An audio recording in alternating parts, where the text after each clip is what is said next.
এবার আমি জিয়ারগা উনকোটির বোধে উনকোটির গিয়া খানি বলতাম আইগা তা হেসে কলকাতার তো তুমি তো বুঝতে পারলে। হ্যাঁ আমি কিন্তু একটু একটু বুঝতে পারলাম, মানে টার্মগুলো ব্যাপারগুলো বুঝতে পারলাম, কারণ গল্পটা আমি জানি বলে।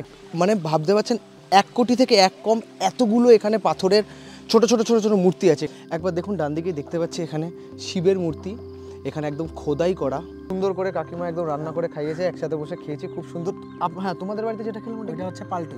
ওখানে দেখুন দেখতে পাচ্ছি দেবদেবীর মূর্তি, এখানেও দেখুন মূর্তি আছে, তীর ধনুক নিয়ে দাঁড়িয়ে আছে, 1 কোটির কাছাকাছি মূর্তি আছে এবং সব কটা পাথরই এখানে মূর্তি, কিছু কিছু মূর্তি প্রমিনেন্ট, কিছু কিছু বোঝা যাচ্ছে না।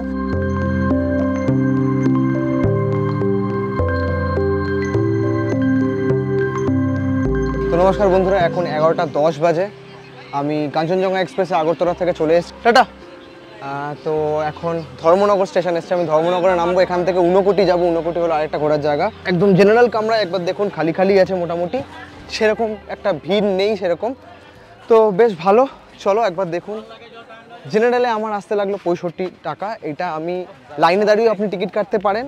আরেকটা বলছি ইউটিএস অ্যাপ আছে, অ্যাপের থ্রু দিয়ে আপনি ইজিলি 3 ঘন্টা আগে, ট্রেন যখন স্টেশনে ঢুকবে 3 ঘন্টা আগে টিকিট কাটতে পারেন। ধর্মনগর যখন আমি কাঞ্চনজঙ্ঘা এটা করে এসেছিলাম 13173 করে এসেছিলাম, 13174 করে ব্যাক করে ধর্মনগর এলাম। ওকে তো এখন 2:35 বাজে, আপনাদের বলেছিলাম সারপ্রাইজ আছে। আমি আজকে মানে ধর্মনগর ঘুরবো, এখান থেকে উনকোটি যাব, আমাকে ঘোরাবে অমিত দা। হ্যালো অমিত দা, একদম সেই বাইক অমিত দা। তোমার বাইকটা দেখে বেশ ভালো লাগলো, অনেকবার দেখেছি তোমার এই বাইকটা। বাইকটা বয়স কত হলো মোটামুটি? এটা 19 এর। হ্যাঁ 2018 হবে। 18 কত কিলোমিটার চলে গেছে? বেশি না, 56,000। হ্যাঁ। আচ্ছা, তা বেশি না কোথাও, অনেকটাই। মোটামুটি যদি বছরে অ্যাভারেজ যদি 7-8 হাজার কিলোমিটার চালাই, মানে ভালো চলছে বাইক মোটামুটি। তো চলো, তো আজকে একটুখানি আজকে প্ল্যানগুলো একটুখানি বলো শুনি, কিরকম ভাবে ঘোরাবে? আমরা আছি এখন ধর্মনগরে, এখান থেকে যাব আমরা কৈলাসহর। কৈলাসহর রাস্তায় পড়বে উনকোটি। আরেকটা কথা বলি, ধর্মনগর শহরটা তোমার হোম টাউন একদম বলতে গেলে, এখানেই বড় হয়েছে, বনান বটাপ একদম সবকিছু এখানেই। তো নিজের শহরেই ঘোরাবে, এবং আমি এখানে বাইরে থেকে এসেছি, তো তুমি একদম পুরো একদম কোনা কোনা জানো। হ্যাঁ জানি। চলো কোনা কোনা ঘোরা যাক অমিতদার সাথে। আজকে ট্যুর হবে উনকোটি, এবং উনকোটির ব্যাপারে আপনাদের বলবো খুব ইন্টারেস্টিং ফ্যাক্টস। চলো যাওয়া যাক। তো মেইনলি ধর্মনগর যেটা এই জায়গাটা, এটা হচ্ছে ত্রিপুরার সেকেন্ড লার্জেস্ট টাউন। একদম সবচেয়ে বড় হচ্ছে আগরতলা, সেকেন্ড হচ্ছে ধর্মনগর। একদম। তো আমরা যে জায়গায় যাচ্ছি ওইটা অ্যাকচুয়ালি আমরা এখন নর্থ ত্রিপুরা ডিস্ট্রিক্টে আছি। ওকে। আমরা এখন অন্য একটা ডিস্ট্রিক্টে যাব, সেটা হচ্ছে উনকোটি ডিস্ট্রিক্ট। হ্যাঁ। তো যে প্লেস মানে যে জায়গাটা দেখতে যাচ্ছি ওইটার জায়গাটার নাম উনকোটি, ডিস্ট্রিক্টের নামও উনকোটি। আচ্ছা।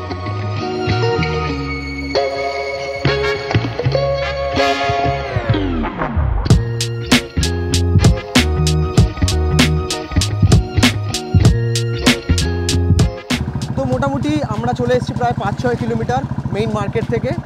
এখানে চা বাগান শুরু হয়ে গেছে, অসাধারণ রাস্তা শুরু হয়ে গেছে, টান একদম রাস্তা সোজা বেরিয়ে যাচ্ছে, দুই দিকে মনোরম দৃশ্য, দুই দিকে সেই চা বাগান। অমিত একবার বলো এই জায়গাটার ব্যাপারে। হ্যাঁ, এটা হচ্ছে মানে নতুন হাইওয়ে তৈরি হয়েছে এই জায়গাটা। ওকে, তো মোটামুটি মেইন রোড থেকে আমরা একটুখানি ঢুকেছি, এখানে আপনাদের বোঝাবো জায়গাটার ব্যাপারে। উনকোটি শুধু জায়গাটাই সুন্দর না, উনকোটির সৌন্দর্য তো আপনাদের দেখাবোই। উনকোটি কিছুক্ষণের মধ্যেই আসবে, উনকোটি কী জিনিস, বৃত্তান্ত, যাবতীয় ইতিহাস, শিল্প সব কিছু আপনাদের বোঝাবো। তার আগে একটু তার রাস্তার ব্যাপারে বলে দিই। রাস্তাও খুব সুন্দর রাস্তা, মানে জায়গাটা শুধু সুন্দর না, জার্নিটাও খুব সুন্দর। এই রাস্তাটা অ্যাকচুয়ালি পুরনো রাস্তা ছিল। আচ্ছা, ঠিক আছে। এই রাস্তাটা উনকোটি যাচ্ছে? এই রাস্তা উনকোটি যাচ্ছে। হ্যাঁ, যে রাস্তা দিয়ে আসলাম হাইওয়েটা, ওইটা উনকোটি যাচ্ছে, যেটা একদম হাইওয়ে থেকে ঢুকলাম জাস্ট কেটে। হ্যাঁ, তো এটা রাস্তাটা ছোট অনেক, তো এই জন্য ওইটা রিসেন্টলি বানানো হলো। আচ্ছা, 2-3 বছর হয়েছে সেটা বানানো হয়েছে। আচ্ছা, আর ধর্মনগরে এমনি ঘোরার কি আছে? উনকোটি তো একটা মানে ত্রিপুরার শুধু না, আমাদের ভারতবর্ষের একটা গর্ব, ঠিক আছে। তো আর ধর্মনগরে ঘোরার কি আছে? ধর্মনগরের আশেপাশে ঘোরার তেমন কিছুই নেই। আচ্ছা। যেটা উনকোটি আছে ওইটাও অ্যাকচুয়ালি ধর্মনগরে না, ওইটাও পড়ছে তোমার কৈলাসহরে। হ্যাঁ, এক্স্যাক্টলি কৈলাসহরে। আমরা যেটা ধর্মনগর থেকে কৈলাসহর যাচ্ছি ট্রাভেল করে, এক্স্যাক্টলি। তো এইদিকে এমনি মানে পার্কটাক আছে, লেক আছে একটা, লেক না, ছোট একটা কি বলে দিঘির পাড় বলে, দিঘির পাড়। হ্যাঁ, ঝিল চাইবে, আড্ডা হয়। আর আমি যবে থেকে ত্রিপুরা এসেছি বারবার আপনাদের বলছি, সব জায়গাতে খাবারে দেখছি এখানে প্রচুর শুটকির চাটনি হয়, ঠিক আছে। শুটকির চাটনি খুব দেখছি এখানে। শুটকি কিরম চলে? শুটকি তো অনেক, মানে প্রত্যেক বাড়িতেই শুটকি এখানে শুটকি মাস্ট, আমাদের যেরকম মাছ ভাত হবেই শুটকি এখানে থাকবে। শুটকি তো থাকে। কি থাকে শুটকির আচার, শুটকির মানে যেরকম রান্না শুটকির করা আচার হয়, চাটনি হয়। আর আমাদের বাড়িতে যেটা খেলে সেটা হচ্ছে পাল্টই। আচ্ছা হ্যাঁ, তোমাদের বাড়িতে যেটা খেলাম একদম সুন্দর করে কাকিমা একদম রান্না করে খাইয়েছে, একসাথে বসে খেয়েছি খুব সুন্দর। হ্যাঁ, তোমাদের বাড়িতে যেটা খেলাম ওটা হচ্ছে পাল্টই। পাল্টই, এটা বিষ্ণুপ্রিয়া মণিপুরি নাম, এটা পাল্টই। ডিশটাও বিষ্ণুপ্রিয়া মণিপুরি। আচ্ছা, এটা অন্য বাঙালিরা সেটা খায় না, কিন্তু খুব ঝাল, খুব ঝাল, ওটা খুব ঝাল। আমি ডাইরেক্ট খেয়ে নিয়েছিলাম। ওইটা শুধু একটা শুটকি মাছ আর অনেকগুলো লঙ্কা আর লবণ, বাস, আর কিছু না। কিন্তু তুমি মানে তোমাকে আমি হিন্দি বলতে শুনেছি ম্যাক্সিমাম টাইমে, কিন্তু তোমার বাংলা একদম খুব সুন্দর। ঠিক আছে, মানে সুন্দর তেমন না। একটু মণিপুরি বা ত্রিপুরার কিছু একটা বলো। মণিপুরিতে এবাকা আমি জিয়ারগা উনকোটি রোবদে উনকোটিত গিয়া খানি বলতাম আইগা তা হেসে কলকাতার তো আইয়া খালি ট্রেনে তার লগে দেখা হইল, ওবাকাই তার লগে পরিচয়। এরপরে আমি আরে মাতলতির ধর্মনগরে আই দিনে আনথাইয়া জায়গা মনে কথা। হ্যাঁ, তুমি তো বুঝতে পারলে। হ্যাঁ, আমি কিন্তু একটু বুঝতে পারলাম, মানে টার্মগুলো ব্যাপারগুলো বুঝতে পারলাম, কারণ গল্পটা আমি জানি বলে। কিন্তু এটা যদি ফ্লোতে কেউ কথা বলবে দুজন, আমি জাস্ট ওয়ার্ডগুলো বুঝবো না। এটা মণিপুরি বললে, এটা হচ্ছে বিষ্ণুপ্রিয়া মণিপুরি। আরেকটা মণিপুরি আছে মেইতেই মণিপুরি, যেটা তুমি মণিপুরে গেলে পাবে। এটা দেখতে পাচ্ছেন পুরো পাহাড়ি রাস্তা, একদম দুদিকে পাহাড়। আমরা পাহাড়ের দিকে ঢুকে গেছি এবং ঊনকোটি ডিস্ট্রিক্টে ঢুকে গেছি আমরা। এখান থেকে আর কিছুক্ষণের মধ্যে আমরা পৌঁছে যাবো ঊনকোটি, মানে রক কার্ভিং যেখানে আছে। এবং এখানে ওয়েদারটা বেশ ঠান্ডা ঠান্ডা দেখতে পাচ্ছি। হ্যাঁ, এদিকে ঠান্ডা ভাব আছে না, পাহাড়ের জন্য, গাছপালার জন্য, গ্রিনারির জন্য অসাধারণ সুন্দর রাস্তা দেখতে পাচ্ছি আমরা। একবার দেখুন,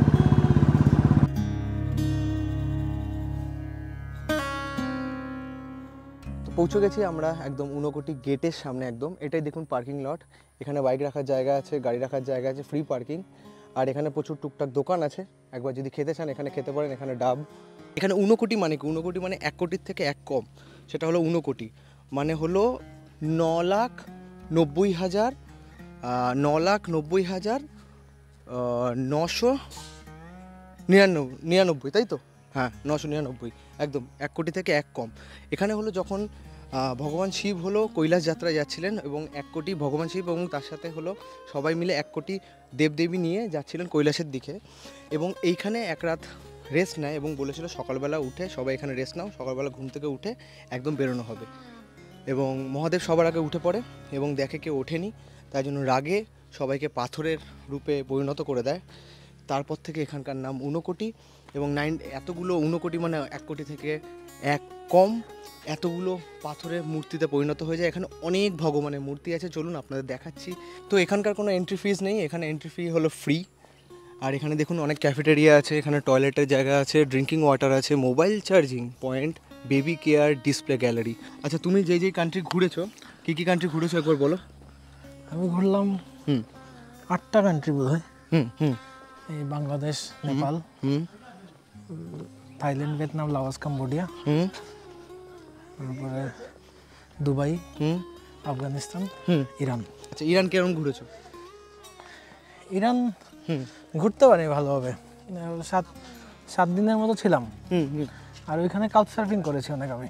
আচ্ছা, কাউচ সার্ফিং প্রচুর করেছো। তো ওইখানকার ঘোরাটা একটু অন্যরকম ছিল।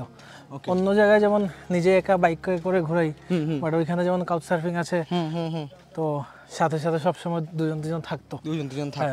না, খুব ভালো। এই মানে একটা ঘোরার প্রসেস এক রকম, এবং এক জায়গায় এক রকম ভাবে ঘোরা হয়, তো সব জায়গায় মজা করে ঘোরা হয়। এখান থেকে হাঁটা পথ শুরু হয়ে যাচ্ছে। এখানে অনেক কটা স্টেপ আছে, অনেক কটা স্টেপ চড়ে আপনাকে নামতে হবে। একবার দেখুন ডান দিকে দেখতে পাচ্ছি এখানে শিবের মূর্তি, এখানে একদম খোদাই করা। এটা ঠিক জানা নেই, মানে সত্যি কথা বলতে গেলে যদি আপনি ভালো করে রিসার্চ করেন, এটা ঠিক জানা নেই যে এক্স্যাক্টলি কবে এটা তৈরি হয়েছে। কারণ হলো মাইথোলজিক্যাল মতে হলো অনেক বছর আগে, মানে কোটি বছর আগে। এবং যদি আপনি ভালো করে রিসার্চ করেন, এটা বলবেন 9th সেঞ্চুরি থেকে 13th সেঞ্চুরির মধ্যে বানানো হয়েছে। এবং এক্স্যাক্টলি কে বানিয়েছে তার কোনো ঠিক নেই, তার নাম জানা যায়নি। এবং জঙ্গলের মধ্যে দিয়ে চলে যাচ্ছে, এবং পাহাড়ি পুরো জায়গাটা। এবং এই জায়গাটাই হলো ঊনকোটি। এখানে পাহাড়ের পিকটা আমি দেখতে পাচ্ছি না, একটু গেলে দেখতে পাবো নাকি? ওটাই হাইয়েস্ট পিক। তো এখানে দেখুন একবার, এখানে ত্রিশূল, এখানে পুজো হয়, এখানে ত্রিশূল আছে মহাদেবের। এখানে সুন্দর ঝর্ণা পড়ছে এখান থেকে জল। এখানে মানে ভাবতে পারছেন 1 কোটি থেকে 1 কম এতগুলো এখানে পাথরের ছোট মূর্তি আছে। এখানে দেখুন নন্দী মহারাজ আছে, এখানে নন্দী মহারাজ, এই দেখুন এখানেও নন্দী মহারাজ আছে। আর উপরে দেখতে পাচ্ছি এখানেও দেখুন মূর্তি আছে, তীর ধনুক নিয়ে দাঁড়িয়ে আছে।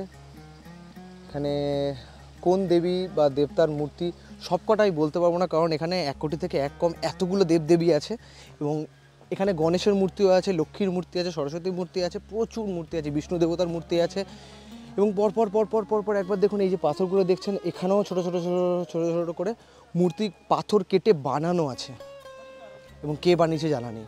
অদ্ভুত ব্যাপার। তো এই জায়গাকে অনেক সময় ইউএসের মাউন্ট রাশমোর আছে তার সাথে তুলনা করা হয়, যে এরকম খোদাই করা আছে ওইখানে। প্লাস হলো বেয়ন টেম্পল আছে, যেটা হলো কাম্বোডিয়া আছে, সেটার সাথেও তুলনা করা হয়, কারণ এরকম খোদাই করা থাকে সেখানেও। এবং ইন্ডিয়াতে এটাই আছে একমাত্র, ঊনকোটি।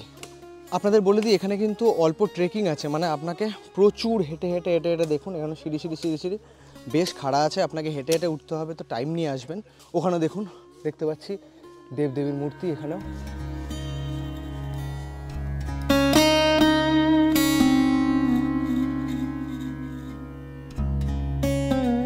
তো একদম উপরে ওঠার পর এখানে একটা মন্দির আছে, একবার দেখুন,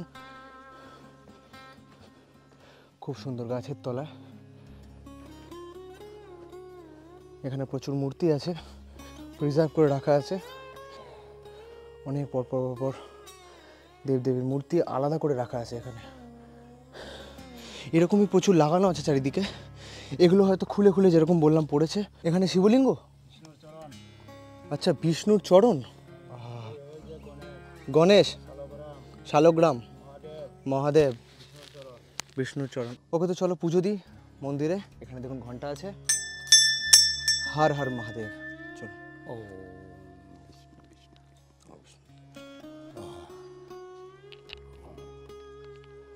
তো এখানে স্ট্রিক্টলি মানা আছে, এবং আমিও বলবো পাথরে এখানে যেগুলো আছে পাথরে কিছু লিখবেন না, এসে খোদাই করে কিছু লিখবেন না অবশ্যই। এই জায়গা, এবং যদি প্লাস্টিক বোতল আনেন সব কিছু আনেন ডাস্টবিনে ফেলবেন, ক্লিন রাখুন, এবং যেরকম হেরিটেজ সেরকম হেরিটেজটাকে প্রিজার্ভ রাখুন। এইদিকে সিঁড়িতে কি কি আছে দেখুন, আমার একদম পেছনে এখানে গণেশের মূর্তি আছে, একবার দেখুন। এখানে সুন্দর গণেশ, পাশে আরও দেবদেবী, এবং গণেশের ভুঁড়িটা দেখুন, ওখানে পাথরটা অনেক বেশি।